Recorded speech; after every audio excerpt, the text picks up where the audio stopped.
네, 12.3 비상계엄 사태 1년을 앞두고 이재명 대통령이 계엄 잔재 청산 의지를 밝혔습니다. 오는 수요일 특별 성명과 외신 기자회견 등을 통해서 국내외 메시지를 발신할 예정이기도 한데요.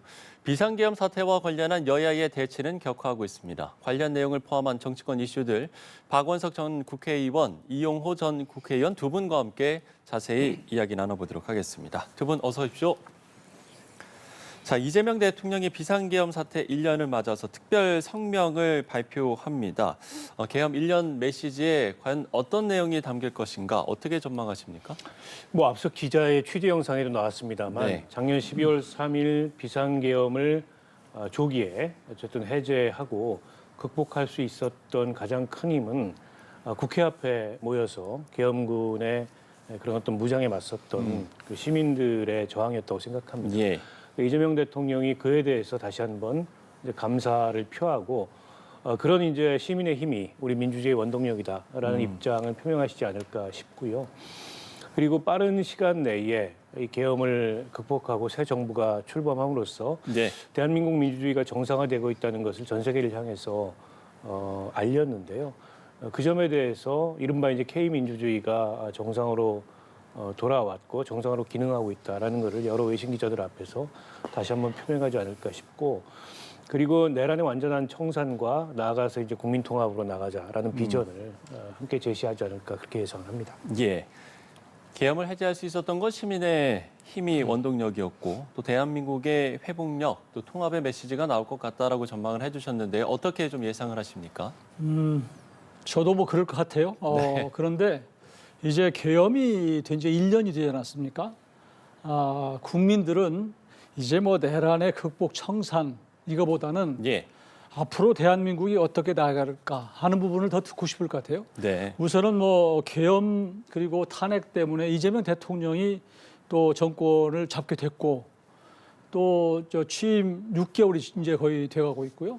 그다음에 이제 내란 관련해서 특검 3대 특검이 그동안에 활동하다가 거의 마무리 단계에 오지 않았습니까? 이런 상황이기 때문에 이제 내란 부분은 1년을 계기로 해서 조금 더 이상 얘기하지 않았으면 좋겠다. 그래서 오히려 여야가 이 정치를 좀 복원을 하고 좀 생산적인 국회로 가서 국민들 지금 굉장히 어려운 상황인데 이 국민들의 삶을 좀 되돌아보는 살피는 그런 좀 계기가 됐으면 좋겠고요. 무엇보다도 국민 통합 메시지를 좀 냈으면 좋겠어요. 사실은 예. 국민들을 뭐 여야를 지지하는 국회 국민 누구를 막론하고 경제적으로 지금 굉장히 어려운 상황에 있기 때문에 이런 차원에서 적어도 통합 메시지를 내고 앞으로 경제를 좀 열심히 챙겨서 좀 우리 삶이 좀 나아지는 그런 희망 메시지를 좀 냈으면 좋겠다 그런 말씀을 드리고요. 첨언하자면 지금 뭐 내란 얘기를 하고 뭐 K민주주의를 얘기하지만 예. 오히려 우리 야당에서 보기는 민주주의가 후퇴되는 측면이 있어요.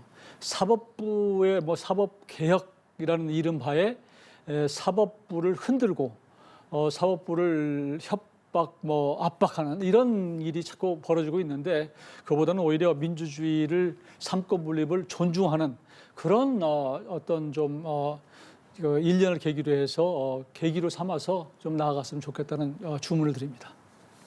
예, 알겠습니다. 자, 이재명 대통령의 계엄 1년 메시지 어떤 내용이 담길 것인가 두 분의 전망을 들어봤습니다.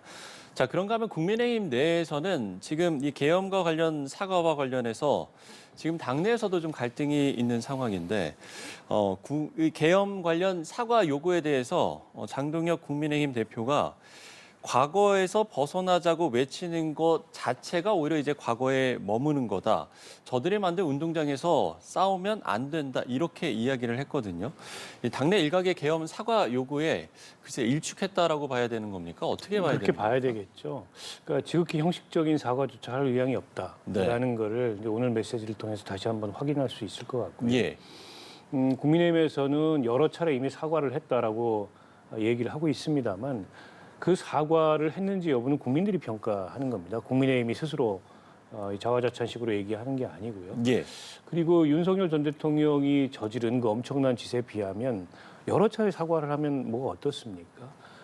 그러나 지금 이제 국민들이 국민의힘이라는 정당에 대해서 여전히 굉장히 싸늘한 시선을 갖고 있는데 이제 그런 국민적 시선을 아랑곳하지 않겠다라는 거고 내부적으로 안으로 강성 지지층만 결집하면 이 상황을 돌파할 수 있다 이렇게 장동혁 대표는 얘기하는 것 같아요. 오늘까지 뭐 지난 일주일간 계속된 장애 집회가 이제 그걸 증명하는 모습이고 그 장애 집회에서의 강경한 메시지를 쏟아내면서 지금 개업 1년을 앞두고 사과가 필요하다라는 당내 일각의 그런 요구와는 전혀 다른 모습을 보이고 있습니다. 뿐만 아니라 양양자 그 최고위원이 무대에 올라서 이제 계엄은 잘못됐고 불법이다라고 얘기했다가 강성 지지층들로부터 강한 항의를 반발을 받고 있고 반발을 부르고 있는데요. 그게 지금 대체적인 이제 국민의힘의 모습이라고 보여요. 그러니까 저는 이제 1년이 지났음에도 불구하고 여전히 윤 전 대통령이 일으킨 그 계엄 내란으로부터 스스로 헤어나지 못하는 이제 국민의힘의 모습이 오늘까지 계속되고 있다고 보고요. 결국 이제 국민의힘 비대위까지 거쳐서 지금 장동혁 대표 체제까지 오는 동안에 여러 차례 계엄에 대해서 잘못을 인정하고 사과를 했다고 합니다만 진정한 의미의 사과나 혹은 그 윤석열 체제와의 단절 이건 여전히 이루어지지 않고 있거든요. 이대로 간다면 내년 지방선거 전망도 매우 어두울 거고 뿐만 아니라 장동혁 대표 체제의 지속 가능성이랄까요? 그것도 매우 불투명해질 가능성이 높다. 저는 그렇게 전망합니다. 예. 지금 이제 양양자 최고위원에 대한 말씀도 해주셨는데 이 계엄에 대한 반성 메시지를 내놨습니다만 반대로 강성 지지층의 반발을 사기도 했고요. 또 장동혁 국민의힘 대표 같은 경우는 과거에서 벗어나고자 하는 것 자체가 오히려 과거에 머무는 것이다 이렇게 이야기를 했는데 이런 부분들을 좀 어떻게 봐야 되는 겁니까? 우선 장동혁 대표가 과거에서 벗어나고자 외치는 것 자체가 과거에 머무는 것이다 라고 이렇게 표현하는 것이 저는 그렇게 봐요. 그러니까 우리가 코끼리를 생각하지 마. 그러면 코끼리가 연상되듯이 민주당에서 걸어놓은 과거 얘기, 계엄 얘기를 자꾸 꺼내면 우리한테 손해다. 그러니까 민주당이 만들어놓은 어떤 그 정치 프레임에서 벗어나자. 그 얘기를 그렇게 한 것 같고요. 그럼에도 불구하고 이제 계엄 1년을 계기로 해서 당내에서 사실은 좀 사고하는 것이 필요한 거 아니냐 하는 얘기가 좀 나오고 있고요. 그런 상황에서 이제 뭐 하루 이틀 여유가 있기 때문에 좀 마지막에 지금까지는 아주 강성 메시지를 내놓고는 있지만 장동혁 대표도 좀 고민을 하리라고 봐요. 다만 여기서 한 가지 이제 고려할 점은 뭐냐면 내일 이제 추경호 전 원내대표에 대한 영장 실질 심사가 있는데 국민의힘은 이 부분을 굉장히 예의주시하고 있는 것 같아요. 그러니까 이게 구속영장이 떨어지냐의 여부에 따라서 전국의 분수령이 된다 이렇게 보는 것이기 때문에 적어도 그 결과가 나올 때까지는 국민의힘은 그 여당에 대해서 강성으로 좀 힘을 보여주는 게 필요하다라고 보는 것 같아요. 이제 거기에 따라서 이제 앞으로 전략적 어떤 대여 투쟁의 어떤 그 수정 이런 게 있을 수 있다고 보는 것인데요. 그렇지만 이제 국민들은 아무래도 그런 대여 투쟁에 대한 전략 이런 것보다는 국민들은 좀 듣고 싶은 것을 좀 듣고 싶은 그런 상황인 것 같습니다. 적어도 계엄에 관해서는 국민의힘 내에서도 대부분이 이건 잘못됐다고 생각하는 것 같아요. 그러니까 계엄 세력과의 결별, 절연 이건 필요한 것 같고 또 하나는 부정선거 음모 세력 여기와도 좀 결별했으면 좋겠다. 이게 대다수의 의견 같아서 1년을 계기로 해서 그런 좀 메시지가 나왔으면 좋겠다는 생각이고요. 양영자 최고위원이 이제 무슨 그 대중집회에서 발언에 대해서 좀 약간 야유하고 이런 것들은 보수가 그리고 국민의힘이 아직도 좀 통합이 덜 된 모습을 보여준 것 같아서 좀 안타까운 생각이 들고요. 그러나 적어도 야당이 좀 더 우리 그 제대로 기능을 해야지 여당을 견제할 수 있기 때문에 그런 측면에서 좀 우리 국민들을 바라보고 하는 정치가 이 시점에서는 국민의힘에도 필요할 것 같다고 생각합니다. 자, 그런가 하면 그 배현진 의원과 그리고 그 윤석열 전 대통령의 변호인 중 한 사람이죠. 김계리 변호사하고 SNS에서 설전을 벌이지 않았습니까? 그러니까 윤석열 전 대통령 부부에 대해서 천박하다라는 표현을 쓰자 이 김계리 변호사가 누가 누굴 보고 천박하다라고 하느냐 이렇게 지금 설전을 벌인 건데 이 모습은 좀 어떻게 보셨어요? 그러니까 김계리 변호사는 본인 개몽됐다 이렇게 얘기했던 사람이잖아요. 헌재 재판정에서 그런 사람하고 배현진 의원이 뭐 설전을 벌였다라는 거는 적합한 표현은 아닌 것 같고요. 아, 예. 어쨌든 배현진 의원의 어쨌든 윤석열 부부와의 단절이 필요하다라는 메시지에서 김계리 변호사가 시비를 건 건데 뭐 그에 대꾸할 문제는 저는 아닌 것 같고요. 어쨌든 배현진 의원의 그런 메시지에 대해서 당내 일각에서 네. 뭐 배현진 의원 징계해야 된다 이런 얘기까지 나오고 앞서 이제 양양자 최고위원과 더불어서 강성 당원들이 그런 반응을 보이고 있는데 이제 문제는 지도부라고 생각합니다. 결국 지금의 국민의힘은 장동혁 대표와 현재의 지도부로 대표되는 거 아니겠습니까? 그러니까 장동혁 대표와 지도부가 어떤 메시지를 내는가가 굉장히 중요한데 예. 뭐 오늘까지 이렇게 강경투쟁을 이어왔는데 갑자기 뭐 내일 모레 어쨌든 기존의 모습과는 다른 메시지를 낸다는 거를 좀 생각하기 어려운 상황이고 장동혁 대표가 대구 집회에선가 책임을 통감한다 이런 얘기를 했어요. 그 정도 수위의 메시지를 내고 말려는 게 아닌가 싶은데 그건 엄밀히 말해서 사과라고 보기가 어렵고 또 단절이나 반성이라고 보기가 어려운 거죠. 그런데다 오늘 나온 메시지를 보면 예. 과연 그 사과의 의사가 있는가 싶은 생각이 있고요. 요즘에 이제 장애 집회에 나가면 거기에 나오는 손팻말이 계엄은 정당했다, 사과하면 죽는다 이런 메시지들을 들고 지지자들이 나온다 그래요. 그러니까 결국 지금 장동혁 대표나 현재 지도부의 다수의 기류랄까요? 그거는 이제 그런 강성 지지층들의 반응과 궤를 같이 하는 거고 결국 당 일각에서 우리라도 사과하자라고 지금 초재선 의원들이 연판장 돌리는 사태마저 일어나고 있지 않습니까? 그러니까 장동혁 대표가 우리가 흩어져 있거나 분열돼 있기 때문에 계엄도 탄핵도 막지 못했다.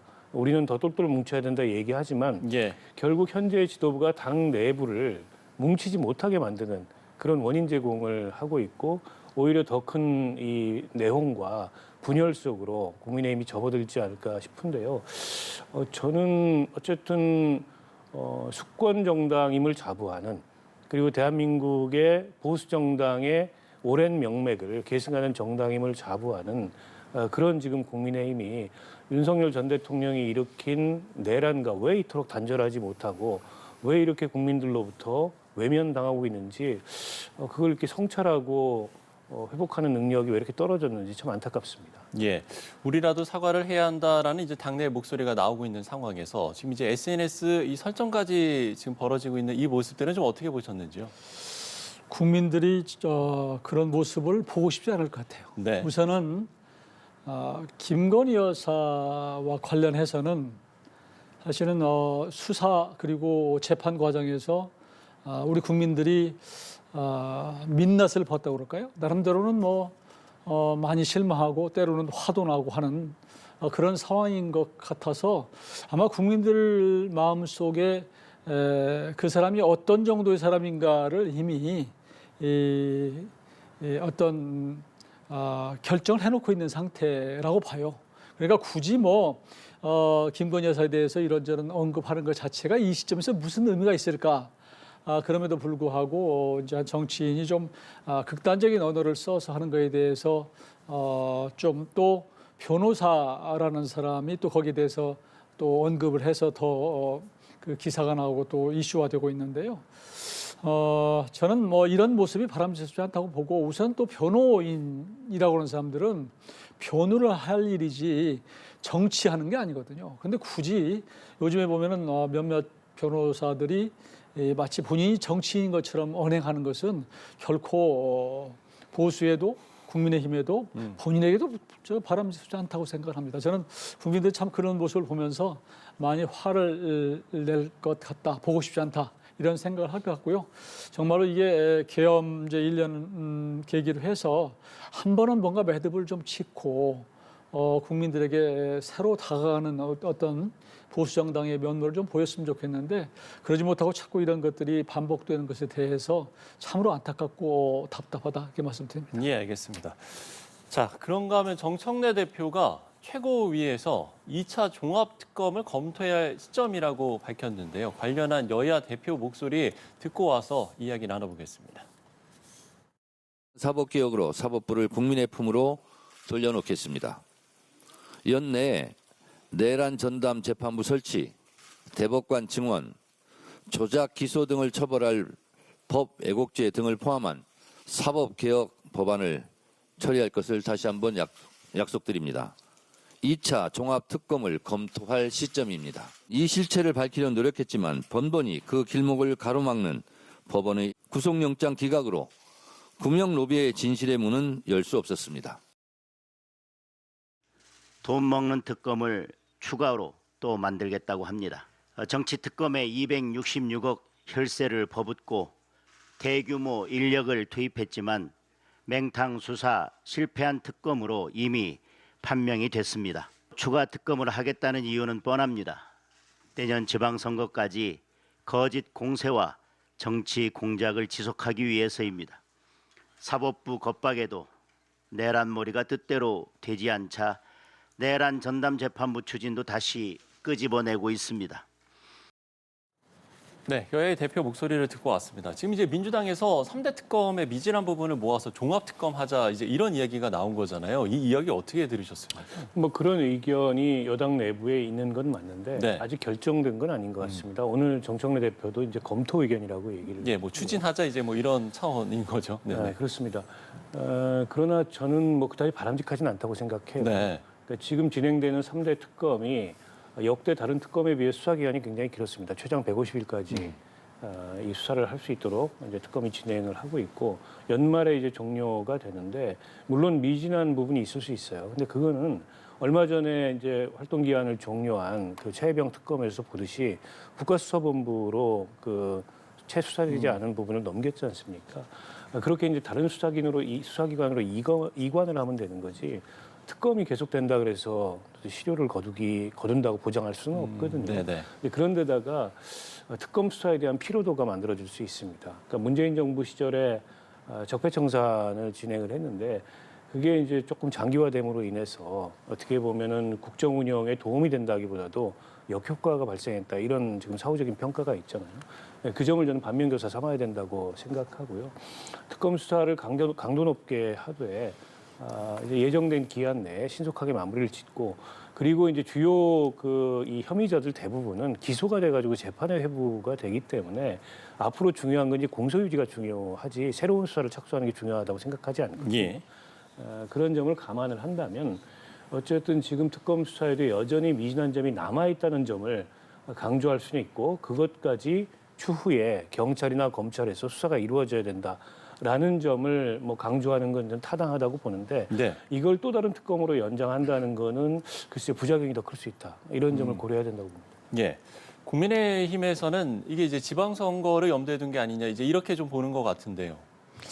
저도 같은 생각이고요. 지금 3대 특검을 보면 파견 검사만 100명, 그리고 수사 인력이 500명, 예. 그리고 압수수색만 해도 뭐 6개월에 지금 185회 이렇게 했단 말이에요. 그러니까 이 특검이 할 것은 다 했어요. 털 예. 만큼 털었고 이렇기 때문에 사실은 뭐 더 털어도 나올 게 없는데 아직도 지금 민주당은 또 2차 종합특검을 통해서 좀 더 내란을 좀 더 울고 먹어야 되겠다 이런 생각을 하고 있는 거 아닌가 싶고요. 여전히 지금 뭐 그러면서도 한편으로는 뭐 내란 전담 재판부 설치 또 그 외에 뭐 법 왜곡죄 이 신설 이런 것들을 자꾸 얘기하고 있거든요. 그러니까 내란 정국을 하여튼 내년 지방선거까지는 계속 밀어붙이겠다 이런 생각을 하고 있는데 저는 지금 내란 지금 얘기하지만 실제로 사법부를 지금 흔들고 또 위헌적인 법률을 지금 통과시키자고 하는 이런 분위기가 사실은 오히려 위헌적인 지금 행위를 민주당이 하고 있다고 생각이 들고요. 법 왜곡죄 같은 경우는 저는 좀 이해가 안 되는 것이 그러면 법 왜곡을 해서 판결을 한 이제 판사를 이걸 처벌하겠다는 건데 그거조차도 누가 판단하겠어요? 결국은 판사가 하는 거 아니겠어요? 그러니까 결국은 법 왜곡죄로 하는 것은 민주당에 불리한 판결을 한 이 판사는 반드시 처벌하겠다 이런 것이기 때문에 법 왜곡죄라고 하지 말고 차라리 그냥 반민주당법, 반민주법 이렇게 장면하는 게 좋지 않을까 이런 생각이 들어요. 그러니까 지금 저는 내란이라고 얘기하지만 결국은 민주당이 하는 것은 위헌적인 민주주의를 지금 흔드는 일을 나서서 하고 있다. 정말로 위험하다. 저는 그렇게 말씀드리고 싶습니다. 예, 지금 이제 법 왜곡죄를 말씀을 해주셨는데 지금 이제 민주당이 추진하고 있는 이 사법 개혁안 중에서도 지금 이제 내란 전담 재판부 설치법이 여당 주도로 법안 소위 통과했잖아요. 이 모습은 좀 어떻게 보시는지 짧게 들어볼게요. 그 내란 전담 재판부 설치법이 논의가 되다가 네네. 조금 중단이 됐던 상황입니다. 근데 최근 들어가지고 잇따른 영장 기각이나 이런 걸 보면서 또 윤석열 전 대통령이 1심 만기 내에 재판 결론이 안 나 석방될 수도 있다 이런 위기감이 커지면서 예. 여권의 지지층들 사이에서 강하게 그 필요성을 다시 한번 강조하고 그리고 이제 당내에서 김병기 원내대표가 이걸 추진하겠다 이렇게 얼마 전에 방침을 밝히면서 이게 다시 가속도가 붙었는데요. 저는 조금 이해가 안 되는 대목이 하나 있습니다. 이미 1심 재판은 거의 끝나가고 있어요. 예. 근데 1심부터 내란 재판부, 전담 재판부를 설치한다는 게 무슨 의미가 있는지 잘 모르겠습니다. 지금 이제 직위원 재판부 사건이 내란 전담 재판부로 이관될 수 있다고도 얘기하는데 그러면 재판 속도는 더 늦어질 가능성이 있어요. 그러니까 신속한 재판을 추진하는 방안이 아닌 거죠.